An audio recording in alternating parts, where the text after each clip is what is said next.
20,000 people die of cancer every day. This translates to 8 million deaths every year, 500,000 of which are Americans. At the beginning of the last century, 1 person out of 20 would get cancer. In the 1940s, it was 1 out of every 16 people. In the 1970s, 1 person out of 10. Today, 1 person out of 3 gets cancer in the course of their life. Over 1 million Americans are diagnosed with a new cancer every year. All these people suddenly plunge into a dark tunnel that will dramatically change their life for many years to come.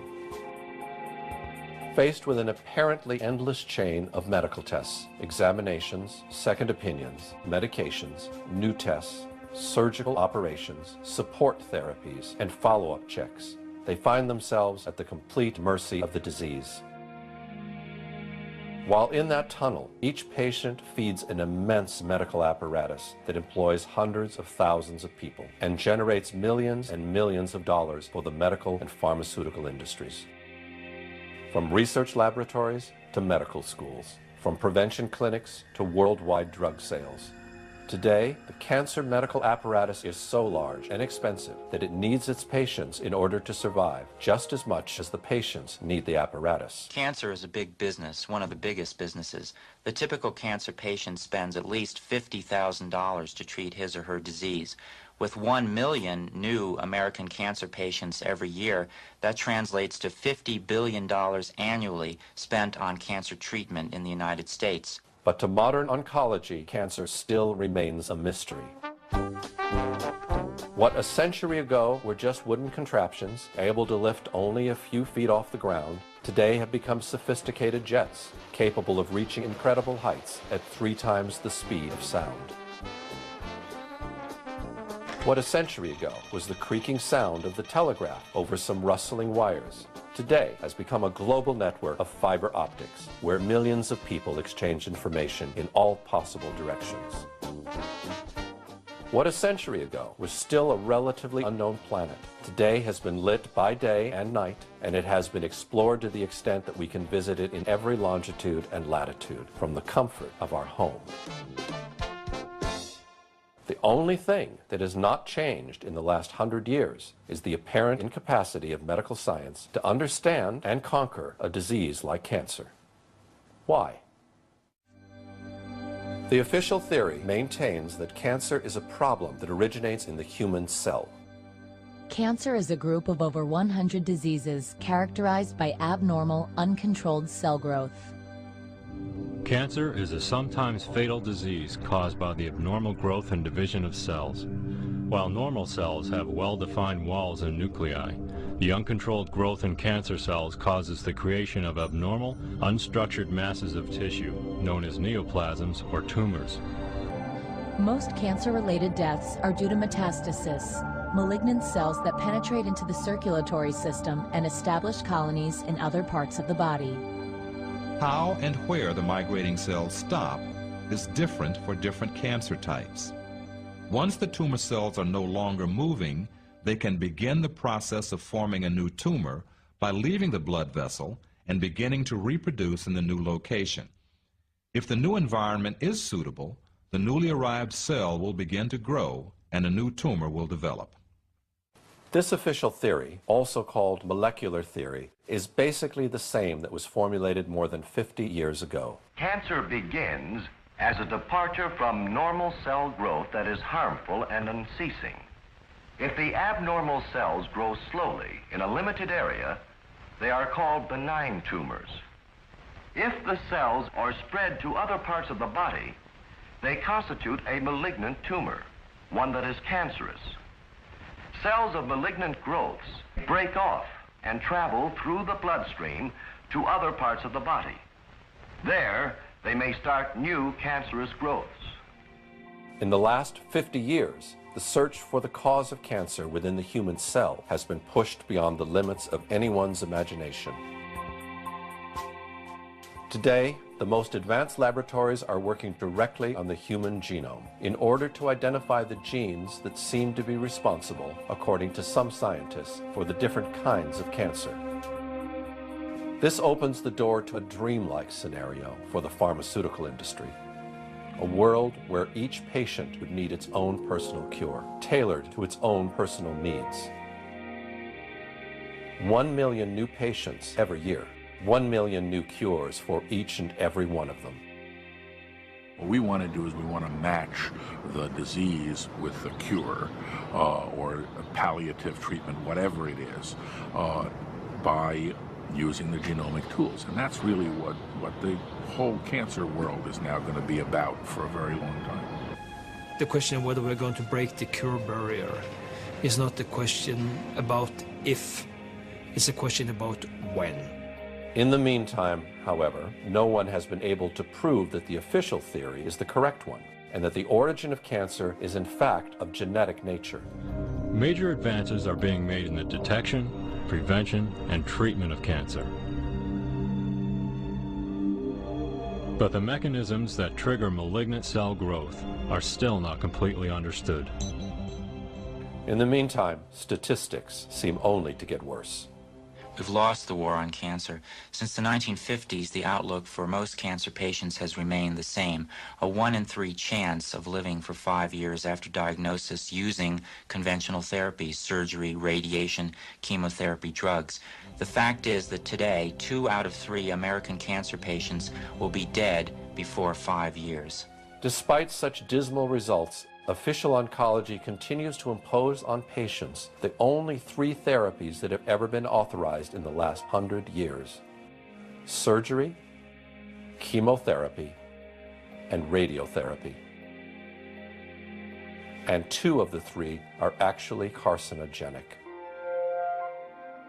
Surgery is the oldest technique and the most successful of the 3. But surgery is useful only when the cancer is localized, a minority of cases. Patients also fear radiation's dangerous side effects. One of these is that radiation can actually cause cancer. The use of radiation remains controversial even in medical circles. As much as we could work with her, say on a math problem, she was not comprehending it. It would take a long time to get like a worksheet done. Parts of Elizabeth's brain weren't there anymore because of the radiation, that it had killed that part of the brain. So the part of the brain that was responsible for memory was gone. Chemotherapy is designed to kill cancer cells throughout the body. It is highly toxic, however, and it also kills healthy cells. Today, chemotherapy is often given in combination with surgery and radiation. Your typical chemotherapy agent will certainly cause tiredness. There is a risk of sickness, but there are very good anti-sickness drugs these days that can control that. Chemotherapy frequently causes taste change. It can cause a sore mouth. The first side effect that many people ask about, however, is hair loss. In fact, many chemotherapy drugs are carcinogenic.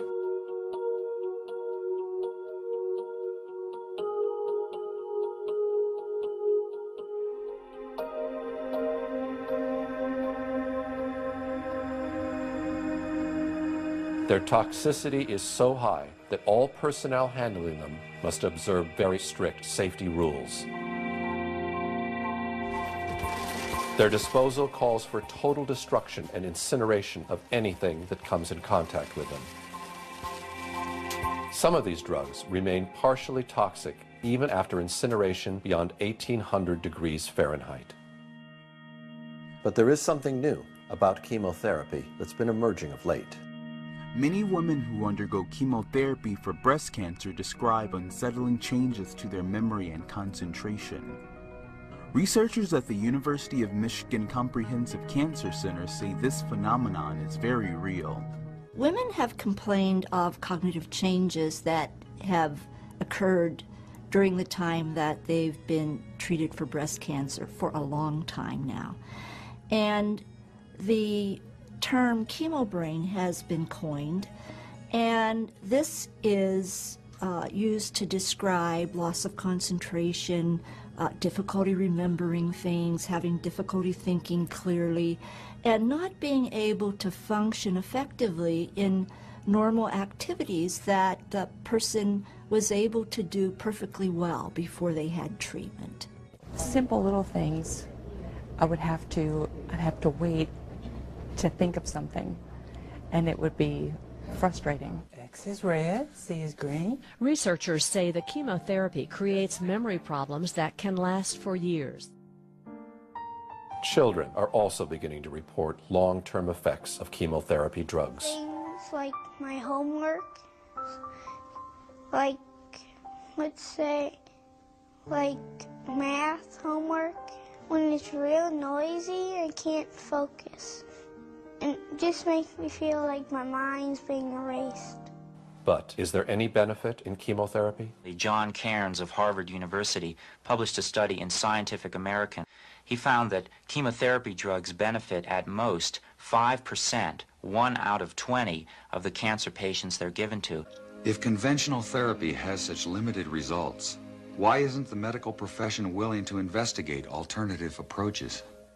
The answer to this question may be found in some historic events that took place almost a century ago, when official medicine finally managed to gain the upper hand on the so-called empirical doctors, who cured patients with herbs and natural remedies.